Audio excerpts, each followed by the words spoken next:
Everyone, Oli here, and this is my review of The Faceless Ones, the eighth story of the fourth season of classic Doctor Who, starring Patrick Troughton as the second Doctor. The Faceless Ones is the 35th story overall. It's 6 episodes long and is written by David Ellis and Malcolm Hawke.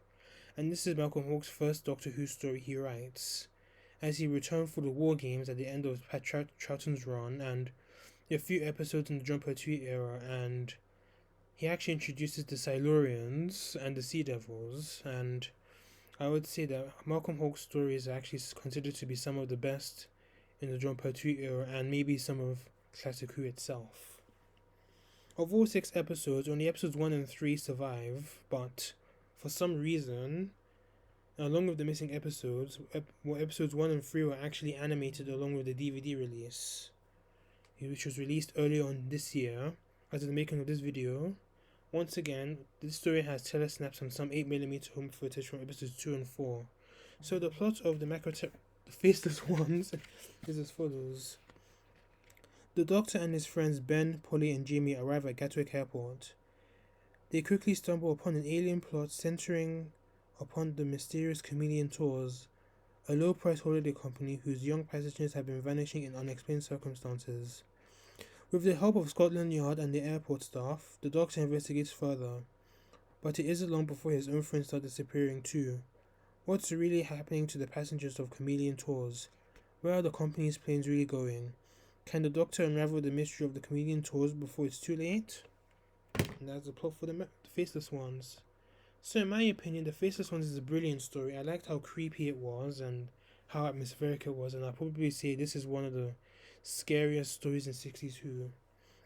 The story and the production in this story is really well done, and from what you can tell from the surviving episodes and the telesnaps and the bit of the animation itself, even though the animation is actually good itself, I'll get to that point later, it was really well done.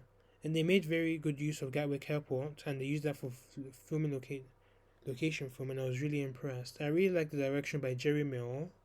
He did a very good job, and I think one of the best bits of this story was at the very beginning when the TARDIS landed on the Gatwick Airport runway, only for the Doctor, Jamie, Ben, and Polly to be chased by police officers who assumed they were intruders. And then for some, and I think they all separate apart from the Doctor and Jamie. Polly, she ends up hiding inside one of the chameleon hangars, and she emerges from the darkness only to see another police officer, and she quickly runs back inside, and then with the suspenseful music playing as well, which was awesome, it also shows the Chameleon Tours logo as soon as she closes the door and it zooms in, and that was very well done. Speaking of music, this is the first story where we hear the 1967 theme with one of the Spangles. I really like it, and it actually fits in with the title sequence as well. On to the story and on to the acting and the story itself. Troughton was really good as per usual. We definitely see a more serious side of Troughton here, and actually fits in with how dark the story is. There was some light humor, especially from the Doctor and Jamie. This is actually the first time we actually see them together as a duo, as Ben and Polly were captured by the chameleons. So the Doctor and Jamie were together were amazing, and it's pretty obvious that Patrick Troughton and Fraser Hines have good chemistry together, and I wish the writers actually realized how good they were as a duo in Jamie's earlier stories. Because if they were actually put together in, let's say, the Underwater Menace, it probably wouldn't have been a bad egg, to say the least. Speaking of Jamie, he actually does a lot of heavy lifting in Ben and Polly's absence. I liked his little relationship he had with Samantha Briggs, more on her later, but I thought that the part where he stole Sam's ticket to sneak up on the chameleon base, where he hid from the chameleons that were on board, I think that was definitely Jamie's defining moment as a companion. Ben and Polly, considering the fact that they were absent for most of the story, their absence actually drives the plot forward and actually gives the Doctor something to do, as he actually is hell-bent on making sure that Ben and Polly are safe. Jamie as well, as he gets kidnapped by the chameleons later on in the story, but that's pretty much the Doctor's motive in the story. He actually wants to make sure that Ben, Polly, and Jamie are actually safe from the chameleons after they disappeared, and actually he wants to find out where the hell they've gotten to. So Ben in this story actually does some bits in episode 2 which I actually liked before he actually gets kidnapped by the chameleons. For instance, when he entered the chameleon hangar, he found a catatonic Polly in a box. And then the scene was actually creepy itself. When he was just walking around, gets a crowbar, and he sees just Polly just like that in one of the boxes. That was really creepy. And what the chameleons actually did with Polly, they actually cloned her, and the Doctor and Jamie actually got to see the clone Polly, who was actually referring to herself as Michelle Loopy from Zurich, and she was actually working at the kiosk for Chameleon Tours, where she meets Samantha Briggs. And then she later disappears and heads back to the Chameleon base. But even though in the story to others she was actually sent to Zurich. So on to the side characters. We have the Commandant, who was very wary of the Doctor and his theory of the chameleons transporting young people into space by using a plane. Jean Rock, the Commandant's secretary, who is played by Wanda Ventham, Benedict Cumberbatch's mom, and she actually appears in other Doctor Who stories as well. Nurse Pinter, who the Doctor actually rescues as her chameleon double was vaporized, and she actually helps the Doctor in saving the young people when they actually go up to the chameleon base in space.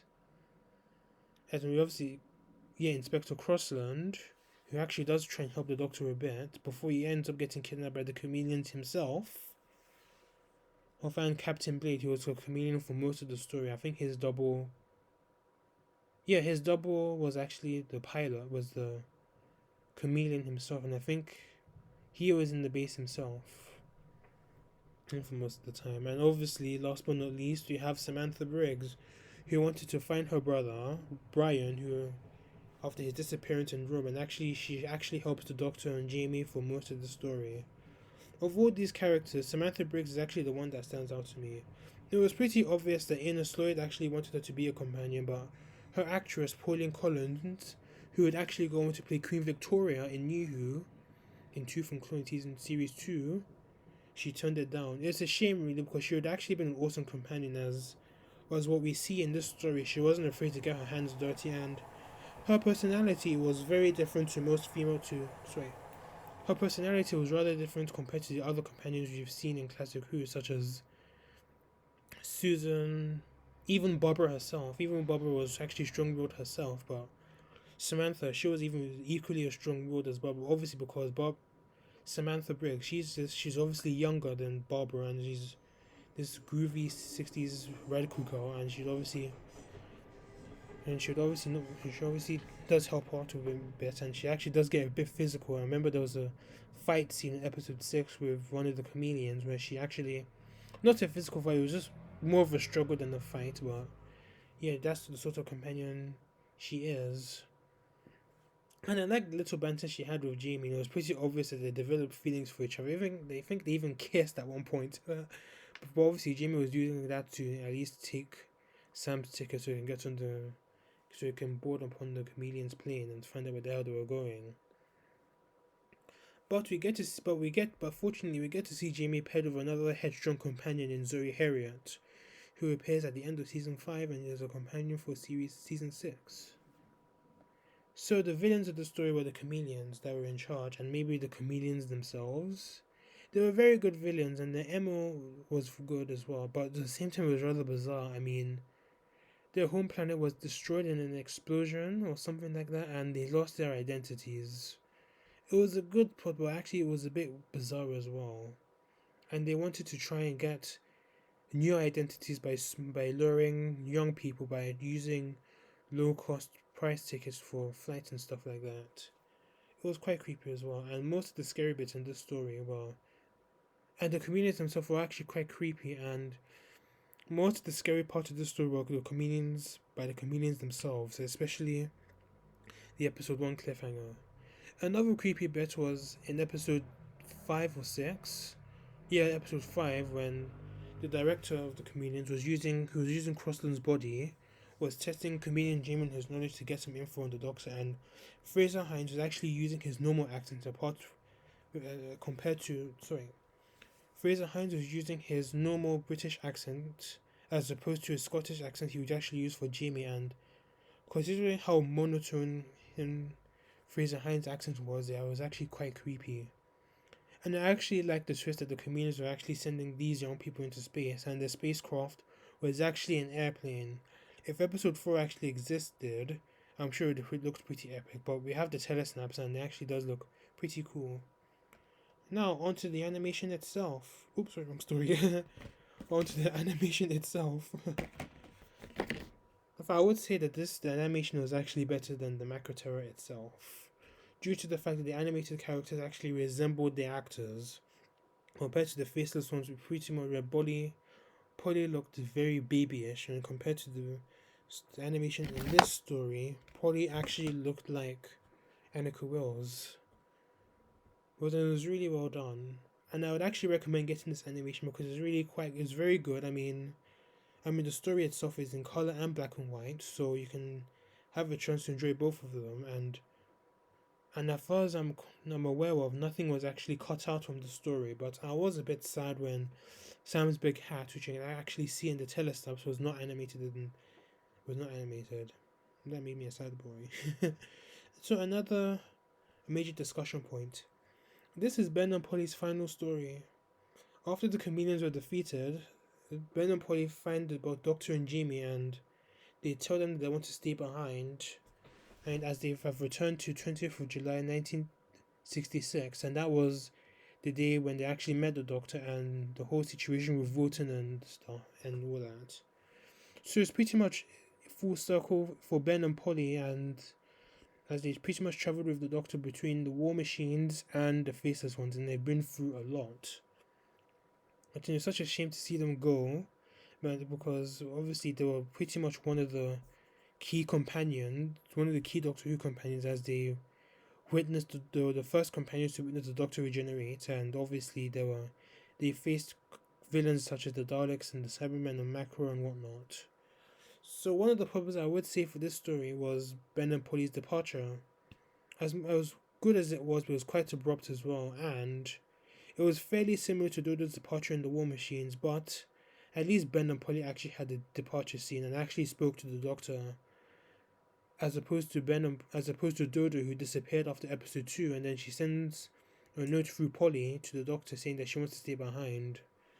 But this story is rather brilliant, and I will give the Faceless Ones a 9 out of 10. My next review will be the season 4 finale, The Evil of the Daleks, where we get a new companion in Victoria Waterfield, and this will be the final time we see the Daleks. For a while.